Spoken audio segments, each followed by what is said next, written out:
Hindi cinema के गाने cinema से कहीं ज्यादा सर्वव्यापी हैं।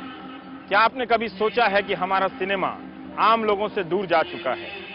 मैं जिस जगह पर मौजूद हूं वो दक्षिण दिल्ली का एक मोहल्ला है दक्षिणपुरी। यहीं से सटा है संगम विहार, देवली, खानपुर, बदरपुर, जहां पर मकानों के इस तरह के अंबार बताते हैं कि 20 से 30 लाख की आबादी यहां रहती है, लेकिन इनके बीच मनोरंजन के लिए एक भी सिनेमा घर नहीं है। एक था विराट जो बंद पड़ा है, एक है पीवीआर साकेत जो इन लोगों की पहुंच से बहुत दूर है, जिसके टिकट बहुत महंगे हैं। तो आम आदमी आज के जमाने में इसी तरह के हिंदुस्तान के दूर दराज के इलाकों में अपना मनोरंजन कैसे कर रहा है? क्या वो भी 3 इडियट्स या फिर माय नेम इज खान जिस वक्त रिलीज होती है उसी वक्त देख पाता है?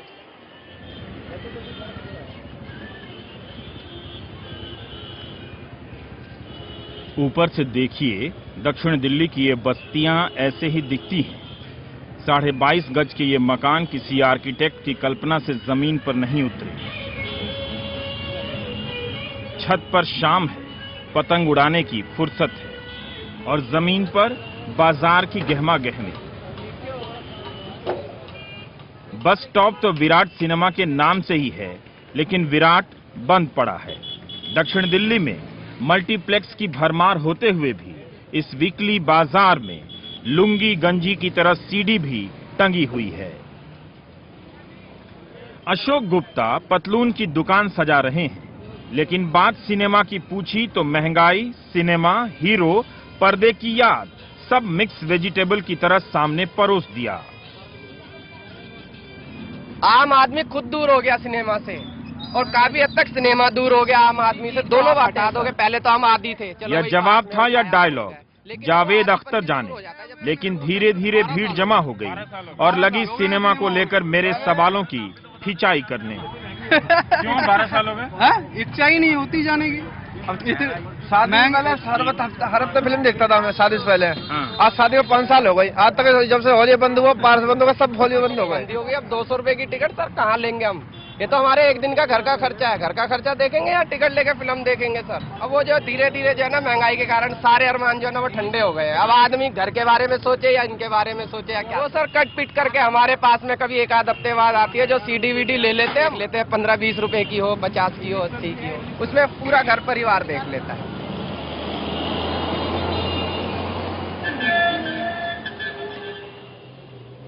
संगम विहार की ये बोर्ड बता रहे हैं कि हासिल करने की हसरतों की दुकानें अभी लंबी चलेंगी।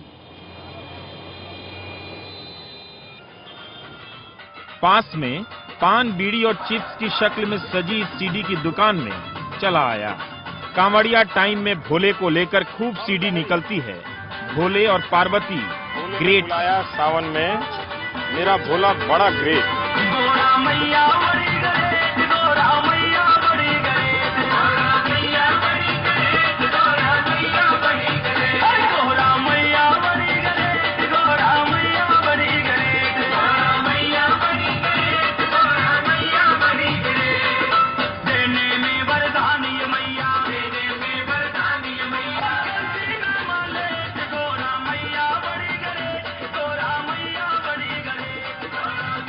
कितने की सीडी आ जाती है?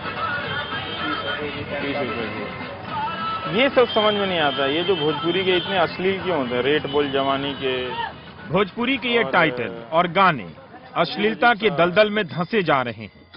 लेकिन ऐसे मोहल्लों में रहने वाला आदमी जब अपनी जिंदगी से बेजार होता है तो यही वो अश्लील गाने हैं जहां उसे पनाह मिलती है। तोहार हिरनी के चाल, तोहार लंबा लंबा बाल, तोहार उम्र 16 साल गोरी, गजबे कमाल तोहार।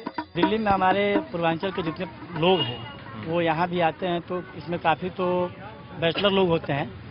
वो थोड़ा सा ज्यादा मतलब इंटरेस्ट रखते हैं अपने आप में, और वो इंटरटेनमेंट के नज़रिए से ही देखते हैं। मतलब कला के नज़रिए से नहीं देखते हैं कि बहुत अच्छा आर्ट है, बहुत अच्छा परफॉर्मेंस है, लेकिन ये देखते हैं कि मेरा इंटरटेनमेंट हो रहा है। मोहम्मद बिन तुगलक के इस चरमराते किले के बगल से गुजरती सड़क हमें ले जा रही है गोविंदपुरी के पीछे बसे इंदिरा कल्याण विहार कॉलोनी।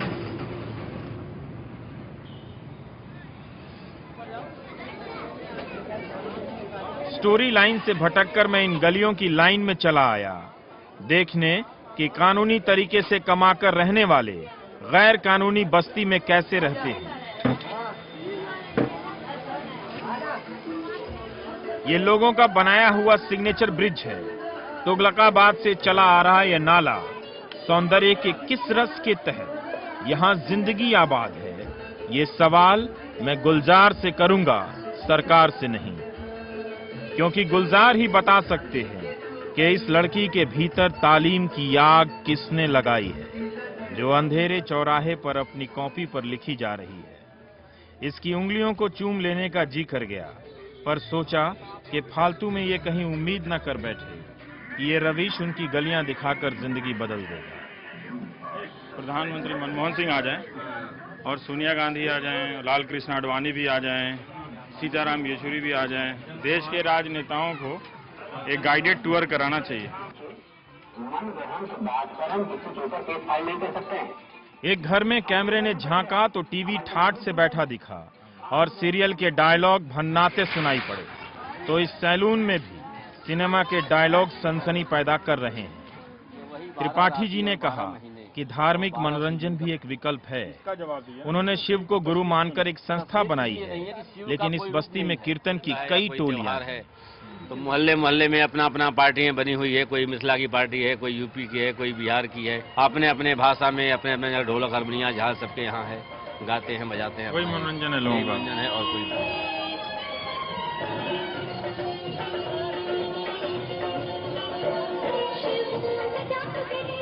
शिव भक्तों ने शिव चर्चा क्लब बना लिया है। हफ्ते की एक शाम शिव के नाम होती है, माहौल किसी जलसे सा ही होता है। बच्चों की मस्ती देख रहे हैं, किस तरह से बच्चे यहाँ उछल कूद मचा रहे हैं। पक्का भरोसा है कि जो हमारे दर्शक हैं वो अपने बचपन के दिनों को याद करके इस तरह से भावुक हो सकते हैं कि उनके मोहल्ले में भी कभी अगर इस तरह से शामियाना सस्ता होगा तो वो उलटते पलटते होंगे और मस्ती करते होंगे। हालांकि अब इस तरह की मस्ती अपार्टमेंट कल्चर वाले बच्चों को नसीब नहीं होती है।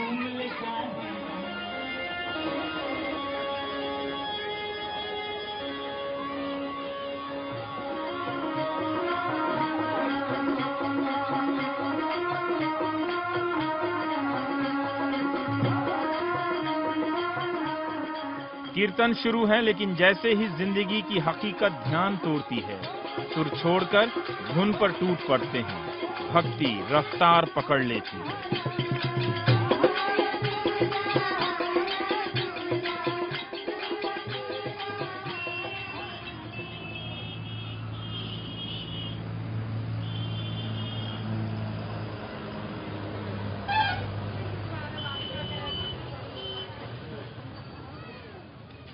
जन्मदिन का केक लाइफस्टाइल में नया आया लगता है।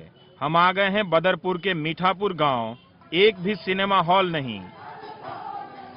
मैं इस वक्त दक्षिण दिल्ली के एक छोर पर हूं। बदरपुर के पास मीठापुर एक गांव है, वहां पर, और ये सामने हरियाणा दिखता है। यहां आकर दिल्ली खत्म, लेकिन दिल्ली के भीतर देश के कई राज्य किस तरह से जिंदा हैं, जीवंत है अपनी संस्कृतियों के साथ, वो दिखाने के लिए आपको लाया हूं। जहां पर बिहार के मिथिलांचल इलाके से आए हुए लोग अपनी कला और संस्कृति को भजन और कीर्तन के सहारे जिंदा रखे हुए हैं, और यही उनके मनोरंजन का यहाँ पर इस वक्त तरीका है। आप जोश भी देखिए, संगीत भी देखिए और माहौल भी देखिए।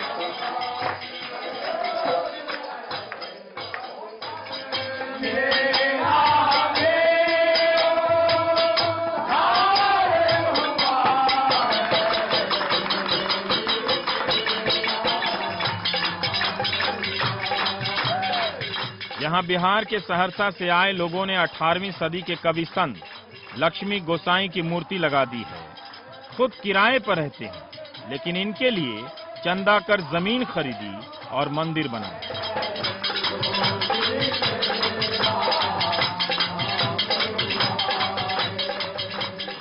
पहले डेली यहाँ पे कीर्तन भजन होता था। दिल्ली से महंगाई का शहर हो गया, महंगाई के मार से सप्ताह में एक रोज हर एक संडे को होता है। तो हर एक संडे को जैसे होता है तो यानी बारी सिस्टम वाइज आज हमारा है, कल किसी और का, कल ऐसे हर एक संडे को एक न एक आदमी का ये आता है पारी। 90 के बाद उतना इंटरेस्ट नहीं रहा हॉल से, तो ये केबल को लेके, और दूसरा थोड़ा पैसा भी। सन 80 में आए, 2 बार देखने गए थे, इसके बाद तो गए नहीं। जब 10 रुपए टिकट ग्रैंडले पे गए थे एक बार, एक अलंकार पे गए थे। तो अब क्या हुआ अलंकार का? अब क्या करेंगे, वहाँ तो अच्छे अच्छे लोग अब जाते हैं, हमारे बस का थोड़ी है वहाँ जाना। और टिकट ही इतना मल्टीप्लेक्स बन गया, 300 रुपए टिकट है, कौन देगा इतने पैसे। वाकई अब लाजपत नगर के अलंकार की जगह मल्टीप्लेक्स और मॉल है। इसका एक दर्शक यहाँ है मीठापुर गांव में, अपने घर के पास की नालियों को दिखाते हुए बता रहा कि कैसे सड़क ऊंची बना दी गई, घर नीचे हो गए। ऊपर से ये मोहल्ला ऐसे दिखता है जैसे हल्द्वानी, मुगल सराय, पटना, झांसी के मोहल्ले दिखते हैं। सोनिया के पीला बेकार, दिल्ली में मजे हाहाकार। फिर से आ जाइए इस मंडली में। गायक बबलू कॉमनवेल्थ गेम्स के तहत बन रहे स्टेडियम में काम करता है, इसीलिए उसके लिखे गीत में एमसीडी, एनडीएमसी, शीला और महंगाई सब पर तंज है। भजन गाने वाला बबलू सियासी हो जाता है।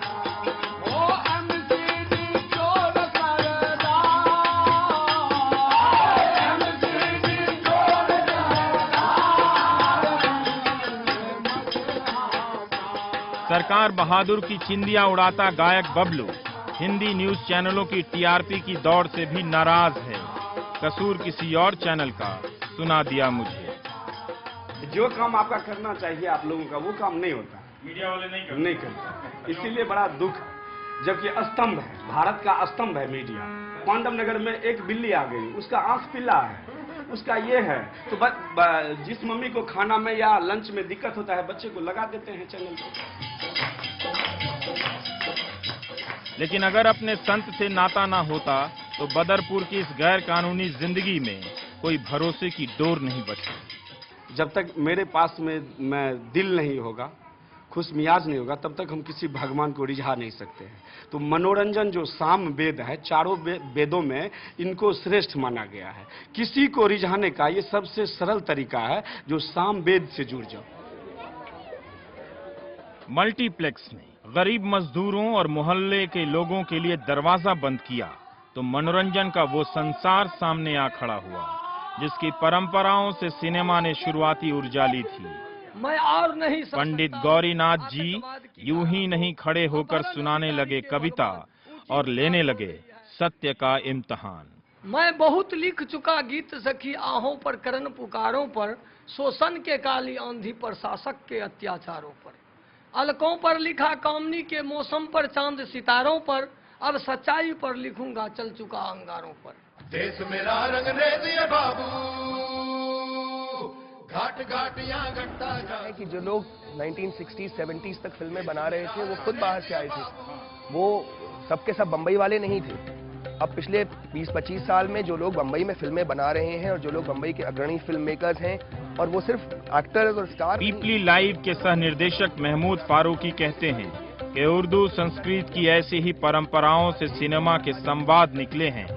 जिस यूपी बिहार से सिनेमा का मेन स्ट्रीम बना, उस यूपी बिहार से अब मेन स्ट्रीम सिनेमा गायब। गांव की कहानी तो खत्म हो गई, क्योंकि गांव का तो भविष्य ही है शहर बनना। मैं गोरखपुर में जब जाता था फिल्म देखने, तो मैं 4-5 रुपया चुरा के जाता था। उसमें से 1 रुपए के 4 समोसे आते थे और चवन्नी की चाय आती थी। तो जब हम वो फिल्म देखने जाते थे, खून खराबा या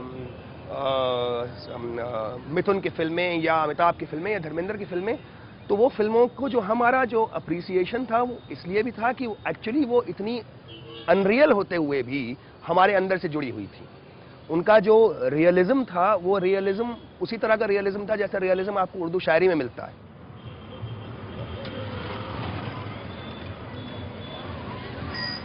तब क्या करेंगे जब गांव में मल्टीप्लेक्स खुल जाए और टिकट हो 30 रुपए? कहां? ब्रेक के बाद।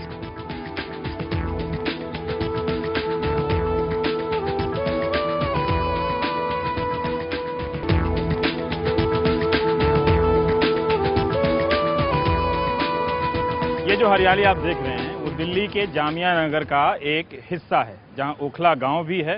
कभी इस इलाके पर विस्तार से अलग से बातचीत करूंगा, लेकिन यहां पर मौजूद होने का मकसद ये है कि हमारे साथ पीपली लाइव के दो पीपलों में से एक महमूद फारूकी मौजूद हैं और इन्हीं से मैं इससे बातचीत करने आया हूं कि सिनेमा आम लोगों से दूर हो गया है या आम लोग सिनेमा से दूर हो गए हैं। महमूद, सिनेमा को दोष दें या मल्टीप्लेक्स सिस्टम को दोष दें? नहीं, मल्टीप्लेक्स सिनेमा दोष किसी को देने का मतलब नहीं है। अब जमाना बदल गया है और उसमें क्यों बदला है, कैसे बदला है, बनाने वाले बदल गए हैं, उनके बनाने का मकसद बदल गया है, तो पूरा भारत बदल गया है। तो उसमें सिनेमा और मल्टीप्लेक्स की बात करना जो है वो अपने आप में उस किसी को दोष देने का मतलब नहीं है।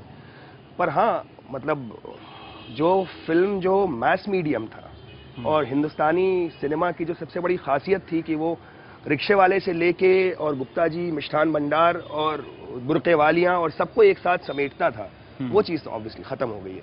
वो अब सिनेमा वो स्पेस नहीं है जहां सोसाइटी एक दूसरे से परिचित होती है। सिनेमा वो स्पेस है, चाहे गोरखपुर का मल्टीप्लेक्स हो, चाहे दिल्ली का मल्टीप्लेक्स हो, क्योंकि अब क्या है, दिल्ली बम्बई जो है वो सिर्फ दिल्ली बम्बई में नहीं है ना।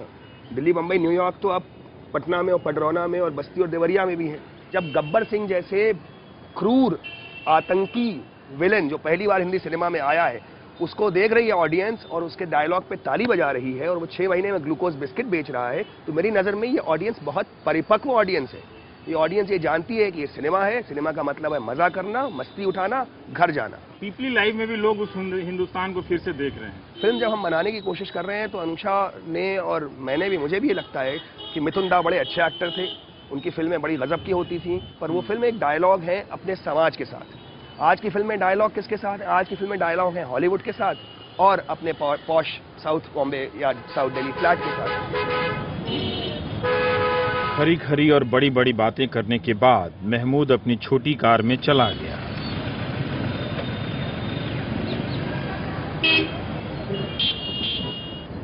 और हम आ गए दिल्ली के दूसरे छोर पर, दिल्ली यूपी बॉर्डर। यह दिल जला ऑटो वाला जाने किस बेवफा का सताया हुआ है।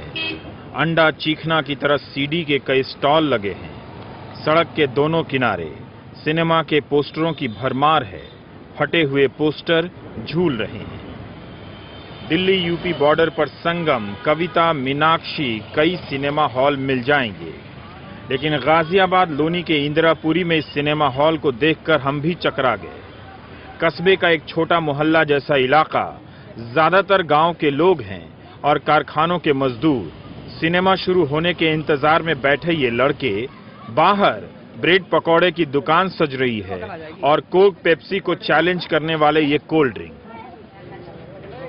ऐसी जगह में मल्टीप्लेक्स तो बन गया, लेकिन लाठी वाला गेटकीपर रह गया है भीड़ को नियंत्रित करने के लिए।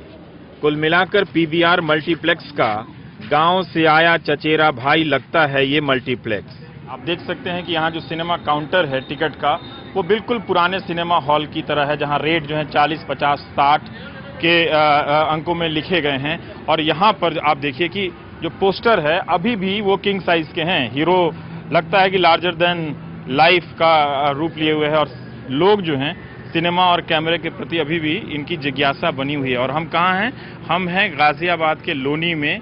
सस्ता ऑफर है लोगों को मल्टीप्लेक्स का आनंद दिलाने में। सुरेश चंद्र जी, हम आपसे ये जानना चाहते हैं कि ज्यादातर जो मल्टीप्लेक्स हैं वो 150, 200, 300 रुपए के हो गए हैं। आपके यहाँ 40, 50, 60 हैं, जो दिन के वक्त 30, 40 और 50 हो जाते हैं। जी बिल्कुल। ये अपनी लोकलिटी को देख के हमने किया हुआ है। ज्यादा हाई रेट में जो पब्लिक हमारी है नहीं। जो आपने भीतर से मल्टीप्लेक्स का जो एक लुक दिया है, जी, वो बहुत चमकदार नहीं है। जैसे काउंटर है टिकट का, वो बिल्कुल पुराने सिनेमा हॉल की तरह है। जी हाँ, बिल्कुल। वो देहात की वजह से हमने पुराने सिनेमा हॉल की वजह से टिकट काउंटर किया हुआ है। नहीं तो वो आने में झिझकेंगे, पता नहीं कहाँ बुकिंग है, क्या है। डायमंड क्लास वाले टिकट लेते ही लॉबी में प्रवेश कर सकते हैं। महिला के साथ डायमंड व गोल्ड क्लास वाले सीधे लॉबी में प्रवेश कर सकते हैं। सिनेमा हॉल के मालिक सुरेश अत्री कहते हैं कि सस्ते में भी मल्टीप्लेक्स की सुविधा दी जा सकती है, क्योंकि अब यहाँ का दर्शक भी एयर कंडीशन मांगता है और सिनेमा का चॉइस एकदम क्लियर, आमिर नहीं अपना सलमान चलेगा। सिनेमा समाज से दूर रह सकता है, बाजार से नहीं। मल्टीप्लेक्स का यह संस्करण शायद यही कह रहा है।